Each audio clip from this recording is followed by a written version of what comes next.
Palakkad railway division വെട്ടിമുറിച്ച കേന്ദ്ര സർക്കാർ നടപടിക്കെതിരെ DYFI Kannur railway station March സംഘടിപ്പിച്ചു. സിപിഎം സംസ്ഥാന സെക്രട്ടേറിയറ്റ് മെമ്പർ എം.വി. ജയരാജൻ ഉദ്ഘാടനം ചെയ്തു. ഒരു സോൺ കേരളത്തിൽ ഉണ്ടായിരുന്നുവെങ്കിൽ നമ്മുടെ വികസനത്തിന് സോണെന്ന പരിഗണന കൂടി കിട്ടുമായിരുന്നു. 2 ഡിവിഷനാണ് പാലക്കാടും തിരുവനന്തപുരം ഡിവിഷനിൽ പെടുന്ന നാഗർകോവിൽ മേഖല മധുര ഡിവിഷനിലേക്ക് മാറ്റാനുള്ള നീക്കവും നടക്കുന്നുണ്ട്. പാലക്കാട് ഡിവിഷനിൽ പെടുന്ന പൊള്ളാച്ചി അതിന് പാലക്കാട് നിലനിർത്തുമെന്ന് ഉറപ്പില്ല.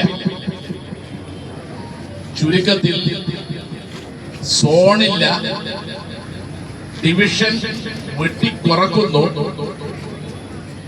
ഇങ്ങനെയൊരു നില കേരളത്തിലെ റെയിൽവേ വികസനത്തെ സാരമായി ബാധിക്കും.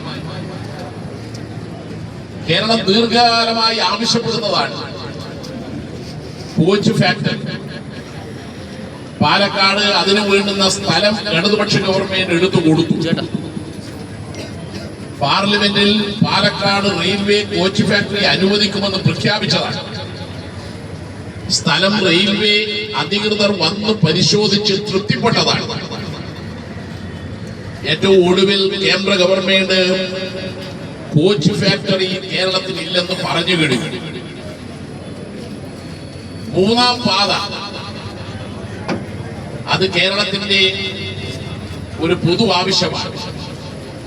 പുതിയ തീവണ്ടികൾ ഇനി അനുവദിക്കണമെങ്കിൽ 3ാമതൊരു റെയിൽ പാത അനിവാര്യമാണ്.